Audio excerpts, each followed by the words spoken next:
If you're heading off to Army basic training, you're going to get smoked, and this is 8 common reasons why you're getting smoked.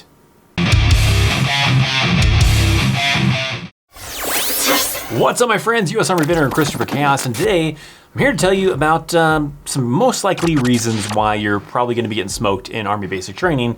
It happens, sometimes for no reason, sometimes for some good reasons. So these are some pretty common reasons as to why you are getting smoked. Now, of course, if you're curious about the United States Army, whether you're wanting to join, you're currently in, you're a veteran, then you should be subscribed to this channel.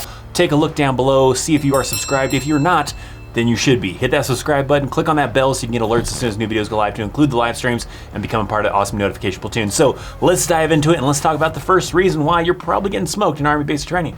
So numero uno, you didn't know I was bilingual, did you? Not really.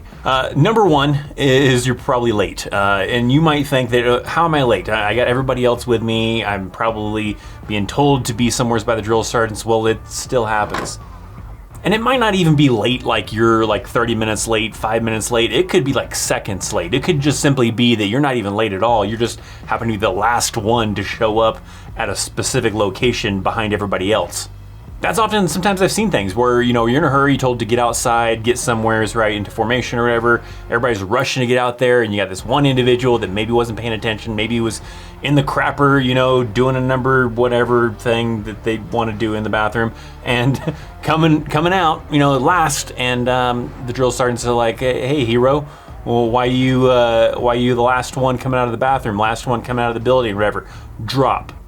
It's probably even worse if you were, say, like minutes late, but sometimes it's not even like that. Sometimes it's like seconds, or you're just simply the last person. But that's a reason why they might drop you, make you do some push-ups, maybe smoke you.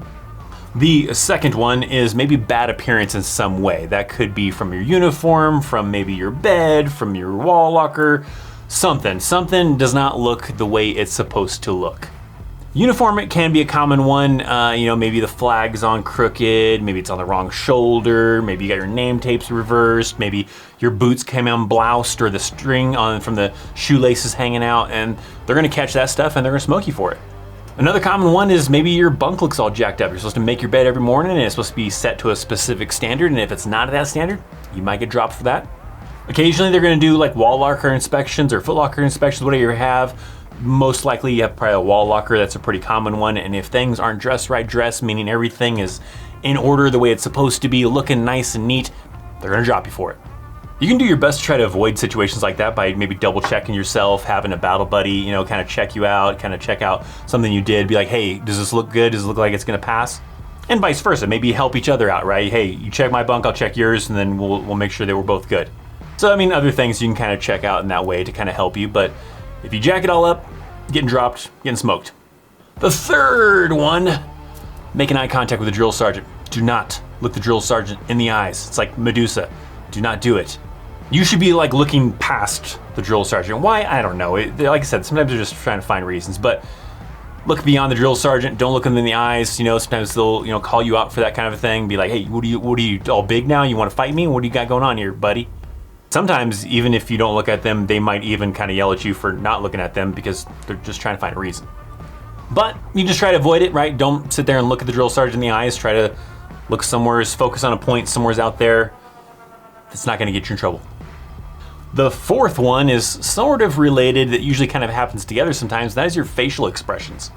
If you start cracking a smile, sometimes they will purposely say things funny, right? See who they can get to crack a smile, and if you are that person, they're gonna drop you for it. I mean, at the very least, they'll at least yell in your face, but sometimes they're just looking for excuses to drop you, so that might be the reason they look forward to make you do push-ups, make everybody do push-ups. Because sometimes, you know, I didn't really mention it with some of the past ones, but let's say from here in the past ones and going on, sometimes you making these mistakes will not only get you dropped, will get everybody dropped, because again, they're looking for reasons to drop you. So you crack a smile, you make an angry face, you make a weird face, whatever, they might catch you for that. They're gonna get in your face for it. You might drop for it. You can do your best to try to keep a serious face, and sometimes, depending on the person, sometimes not too bad of a deal, right? You can sometimes keep a serious face, but like I said, there's times where they're testing you. There's times where they're ragging on the soldier next to you, someone near you or whatever, and they're cracking some jokes about the way that soldier looks, and they're gonna see who can they get to smile, who are they gonna get to maybe start laughing a little bit, and boom, there you go. There's the reason why we're gonna smoke you for it. The fifth one here is moving when you shouldn't be moving. That commonly happens, let's say in formation. You're supposed to stand in the position of attention, you're not supposed to be moving, and a fly lands on your nose, you just got a crazy itch that you gotta try to scratch, or you just turn your head to look at something that's happening. Don't move. Stay in position of attention. That means eyes to the front. But it happens, people get curious, something's happening that's really interesting, someone's fighting, someone's getting smoked, someone's getting yelled at, and you just kind of want to look over, oh man, what are they doing? Don't do it. Don't do it. The tough one is if you're standing at attention for a long time and you got that itch on your nose and you're trying to wiggle your nose a little bit, try to satisfy the itch, and you can't take it anymore, you gotta itch it. Nope. They catch you. They might drop you for it. They might drop everybody for it, like I said. The sixth one, doing the wrong thing because you're not listening, not paying attention, don't understand. They tell you to do something, sometimes they'll word it in some crazy way just to potentially confuse you, and they're yelling at you and they're telling you to do this, do that. And if you're not focused, you're not understanding them, whatever, you're gonna get dropped and you're gonna do some push-ups for it. Especially like right at the beginning, right? They're yelling at you, you got one drill sergeant yelling at you, got another drill sergeant yelling at you, one's telling you to do this, the other one's telling you to do that, and maybe you're listening to this drill sergeant, but not listening to this drill sergeant, I don't know. And then, this drill sergeant's making you do some push-ups because you don't listen to them and you're trying to listen to them. It's confusing as hell. It's intended to be that way. It's on purpose, okay? So that's a pretty common one, right? You're gonna probably get a lot of conflicting things when you got two drill sergeants in your face because they're trying to test your kind of ability to work under pressure, or they're just trying to give you some simple instructions and you jack them up, well, you gotta drop for it. Seventh one, not knowing your stuff, right? There's gonna be some things you need to memorize, some things you need to know. That could be soldier's creed, that could be like a platoon motto, a company motto, a unit motto, infantry creed, I don't know. There's a lot of things that they're gonna want you to know, want you to memorize, want you to learn, and they may test you periodically. If they test you and you don't know it, you're dropping for it.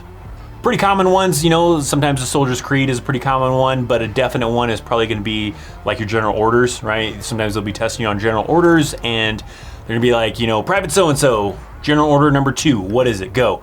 And sometimes you only got like split seconds to start rattling it off, because if you don't right away start rattling off, drop. So you gotta be on the ball with that stuff. Are you gonna probably get it all, down pat and everything? Probably not, but just expect that that's probably gonna be a reason why you're gonna get dropped for it. The eighth and last one that I've got on this list, being alive. That sounds a little ridiculous, right? Well, here's the thing. As you may have noticed throughout kind of this list as I was talking through things, I told you kind of periodically through some of them that they're gonna try to find a reason. And the reason can be as simple as you're there. And why is that? Well, they gotta test you. They're gonna try to find any and every single reason they can to give it a good excuse that they think is a good excuse to make you do some push-ups, to drop you, to smoke everybody, because they need to test your ability to work under pressure and also give you a chance to, better yourself physically. They want to make sure that, you can handle the pressure, right? They don't care if you can be the best infantry soldier, the best medic, the best whatever, but you can't work under pressure. That's not going to do them a lot of good. That's not going to do the Army any good, right? It doesn't matter if you can be the best at your job, but you can't work under pressure. And that's the key thing with the military in general, right? You got to be able to work under pressure. It doesn't matter how skilled you are at the task, you also need to be skilled at the task, or should be able to build up to being skilled at the task and being able to work under pressure, because that's the overall environment that you're trying to train for. For some of you out there, maybe you want to never deploy kind of a thing. You're just hoping to get some great experience from the military, but there is the possibility, although right now as I'm making this video, that possibility is pretty small, of deploying, but nonetheless, that's the intention of the military, right? Is to be able to deploy when you need to deploy, and you need to be able to do that same job that you do in a stressful environment and be able to do it well. So the drill sergeants are trying to test you, make sure that you're not gonna buckle under pressure, make sure that you can handle that stress, but also give more opportunities to better physically kind of challenge you to get you in better shape, because sometimes physical fitness in the morning isn't enough. You got to do more than just that. So you're doing the physical fitness in the morning, but through the course of that training, smoking you during multiple events, different times, also helps build up your physical fitness abilities to hopefully allow you to be able to pass that physical fitness test at the end and be able to be in great shape by the time you're done with your basic training or your OSIT. So while I gave you a lot of ones and even maybe some of them how you can kind of avoid it, just know that there is no avoiding it. You're going to get smoked at some point in time for something stupid, something legit. It doesn't matter. You're going to get smoked. You're going to have to do some push-ups. You can try to do everything right. You can try to be the best person, and you should still try to be the best person, but even if you are the best, you will still do some push-ups because, again, they are trying to test you. Now, question of the day. For those of you out there that are currently in the Army, maybe some veterans out there, leave me a comment down below. Let me know what was the worst you ever got smoked, maybe someone you saw get smoked. I'd like to hear about some stories maybe down in the comment section down below. If you're not currently in the military, well, I still got a question of the day for you, and that is, what is your biggest fear about the United States Army's basic training? So if you're looking at going to the Army, you're about to go to into the Army, and you're going off to basic to OSIT, what is kind of the thing that you're kind of the most worried about?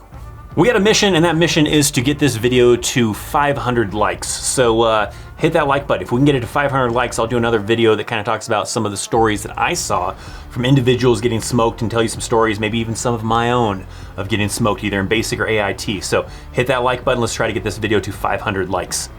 Whoa, hey, I know you're thinking about clicking away from the video, but don't do it just yet because I got some videos. They're over here probably. Let's do over here. They're over here. I got some cool videos that I think you should probably check out, right? You got that one right there. Man, that's an awesome one. Then you got that one. Oh man, you should have seen, you should see what happens at the end of that video. Oh man, it's crazy. Check out links down in the description box down below. Thanks for watching. I'm Christopher Cass, and I'll see you next time. See ya.